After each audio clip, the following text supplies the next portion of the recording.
Let's go back to your music. Go on. Heskey Time. Classic. A banger. Yeah.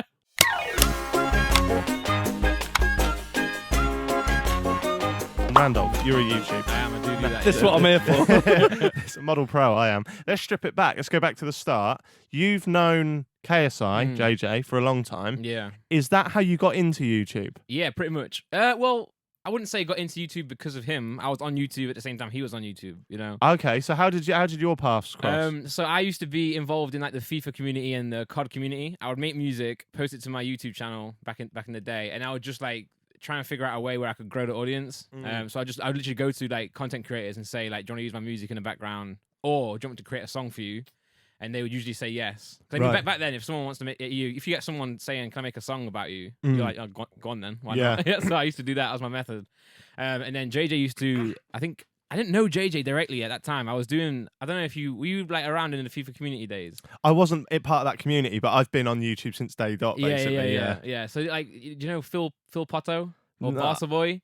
It rings a bell, but I couldn't say These are like FIFA YouTubers I used to watch a lot, and I used to like give them my music to use in the background. And then I think JJ heard my music through their videos because he was a big fan of them as well. Right. And we kind of like started talking. I remember the first time I spoke to JJ, and the reason we started talking was because back in the old YouTube days, you used to have like you could put banners on, right? Yeah. Banners, and you could change the background and stuff. And you used to be able to actually change like. You could do one banner that went on the whole page, so you could do like really cool things. And he had a sick one. It was like a black and gold one. Right. And I messaged him. I was like, "Oh, bro, where did you get your banner from? It's sick, man." Yeah. And at that point, he told me, and he was like, "Oh, I like your music as well." Wow. Then, So you both kind of become pals before you kind of both blew up. Yeah, for sure. Really, if you go to JJ's first like 5 videos, my music will be in the back of his really of his videos. Yeah. Wow. So I think a lot of people think that I like came into this whole thing a couple of years ago just as his cameraman. Yeah. Like, when we've been mates forever, like, and when I was not in YouTube doing much stuff there, I messaged him and I was like, "Yo, can I do anything for you? Like, help you edit or help you like give ideas, or hold the camera?" And then that's just kind of how I got back into things. That must feel pretty shit that you've like that you've known him since like day one, but people are just like, "Oh, you're just his mate." That's just like, yeah, I got a lot of messages that was like, "Oh, he's just a cameraman." I'm like, "Bro, I don't know fuck all about cameras. I just hold it, really." Let's go back to your music. Go on. Heskey Time. Classic. A banger. Yeah. A staple piece of any British kid's upbringing, and probably a lot of other countries as well. I haven't done my research. Was that one of JJ's first real bangers? Yeah, that was one of his big videos, I think. I remember at the time, right? You know when you used to have a YouTube video, and if it went on Reddit or if it went anywhere else, it used to say under the video where it's been on. Right. So I remember the video was like doing amazing. He was like, "Oh, it's gonna get 1 million views, all this stuff." And then it went on Reddit. Someone just posted it to Reddit, and he texted me, like, "Yo, the song's on Reddit." I was like, "Oh my god, that's so sick." What's because as soon as you go on Reddit, does it blow up? No. It's like literally, it was someone just posted it to Reddit, and underneath YouTube, it literally said, "This is now on Reddit." Right. So we thought that was a major deal, but it wasn't. Oh. Someone just posted it on Reddit and had like 1 upvote, and we were like, "Oh my god." You've really? Yeah. Wow. What did he? Whose idea was Heskey Time? So we actually did a song before that called "Rather Fast Black Man." That was the first song. Right. And it never made it to iTunes. It's still processing to this day. It's on the icon. It's still saying like sent, like processing. What, to iTunes? Yeah, they never approved it. Because it's probably called like a Rather Fast Black Man. It's a bit of a weird song title. Yeah. But obviously, JJ back in the day was obsessed with the fast plays, and he used to do a series on it. So I just used to make a song. I made a song with him for that. Yeah. So that was the first song we did, and then we did Heskey Time after that. And then we did all the rap battles. I don't know if you saw them, like the football rap battles. Yeah, they were animated, weren't they? Yeah. Adsapaps. Yeah. He Big did. up. You had something by him as well, didn't He you? did my icon back in the day when I had braces and I was holding up a little wanted sign for Sher Lloyd.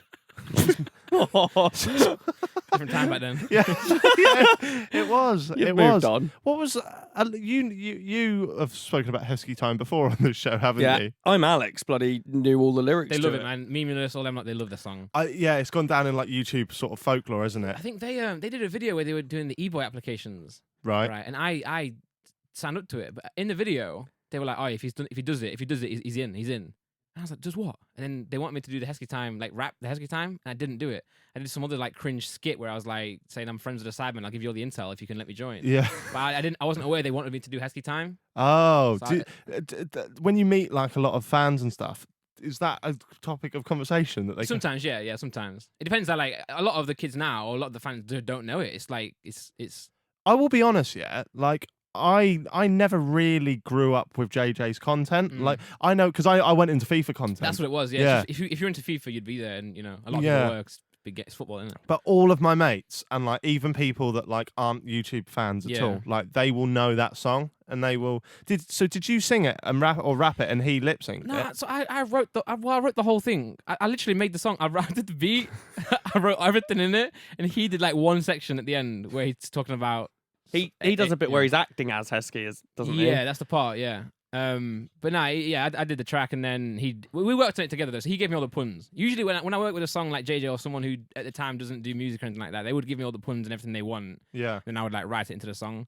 Right. So that's the same way me and Simon did a song about Dead by Daylight. Right. And I've never played the game before, but he would give me all the puns, and then I would just like write it into the rap, Fair enough. Do you kind of feel that you wish you whacked it on your channel? No. Because at the end of the day, he had a bigger channel, So it would have been better if it went on my channel. No one would have ever seen it. It would never be the classic it is today. Any Randolph royalties? Oh yeah, I think the deal was I get the iTunes.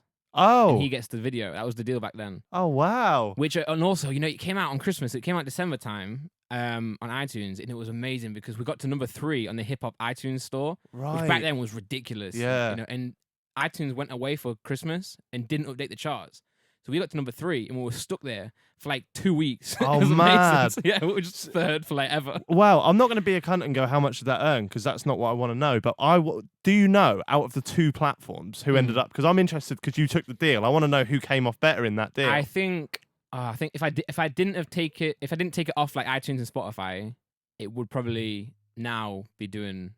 I don't know. It's like 10 million views, hasn't he? Yeah. But 10 million views on a 3-minute video is not great, is it? Nah. But back then, maybe. Back then, maybe. I don't know. What year was this? When was 2011 at the end? Was it? Why'd you take it off, man? Well, it's because like I take a few things off because if I'm trying to like be seen as an artist or a certain thing. It's not that I'm embarrassed of the song. So it's the same thing with the Helium song we did with Simon. I changed my name to Randy on Spotify. So all my like comedy songs or all my features, like when we do songs like that, I'll go on Randy.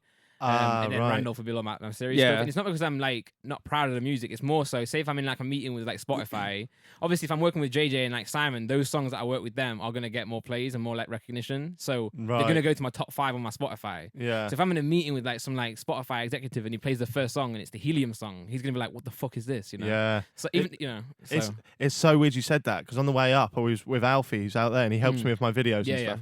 And Alfie's a musician first and foremost, and was way before I came into his life. But he did the Greg Paul song, for that documentary that I did, and his label called him up once and thinking it was like an actual song that had put out, and they were like, yeah, weird lyrics in that. Like, what's it? Literally the first line is, "Greg, you've got a bald head."